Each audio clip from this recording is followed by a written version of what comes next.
Thank you very much for coming. My research looks at fiscal incentives for the animation and video games industry. The film industry worldwide was worth approximately $90 billion in 2013, rising to about $95 billion projected in 2015.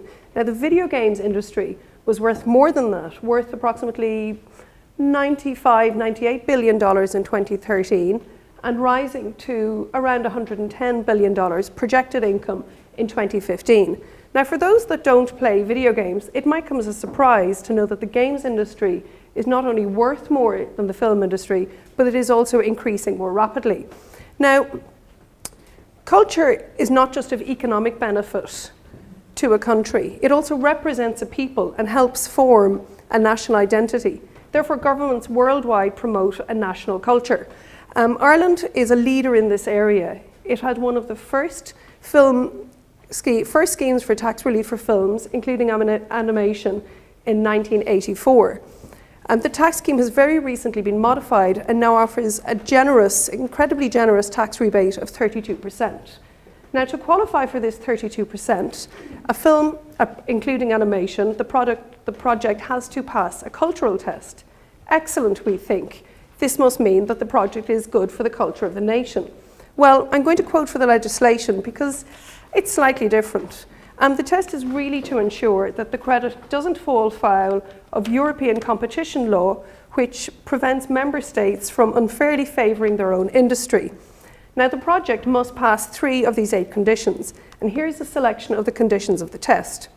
The storyline or underlying material of the film addresses actual cultural, social, or political issues relevant to the people of Ireland or elsewhere in Europe. At least one of the principal characters is connected with Irish or European culture. The screenplay from which the film is derived is an adaptation of an original literary work. The storyline or underlying material of the film concerns art or artists, historical figures or events. As you can see, it's a very broad test. It's very hard to fail. Now, Ireland doesn't offer a tax rebate on investment in video games, seeing them as not cultural. Other countries, such as France and the UK, which are also part of my research project, do see video games as a valid form of culture and offer tax rebates. My research looks at why there is a divide between the animation industry and the games industry in Ireland, given the technological similarities between them. In Ireland, animation qualifies for this generous tax credit of 32%, but video games don't. Now, why is this? What is it about animation that is deemed cultural? Are video games not cultural?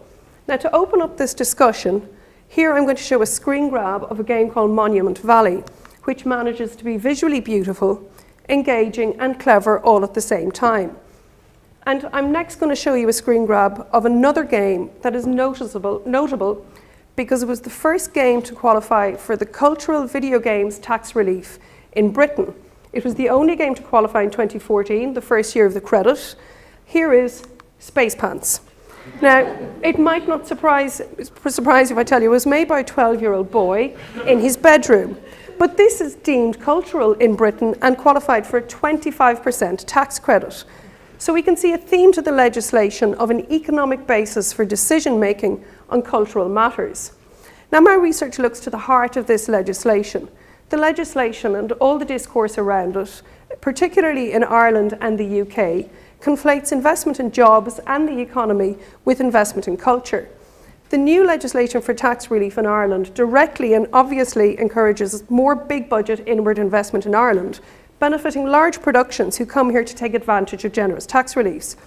Now, Enda Kenny met with Daniel Day-Lewis and Steven Spielberg to discuss Ireland's role as a destination for big budget Hollywood films.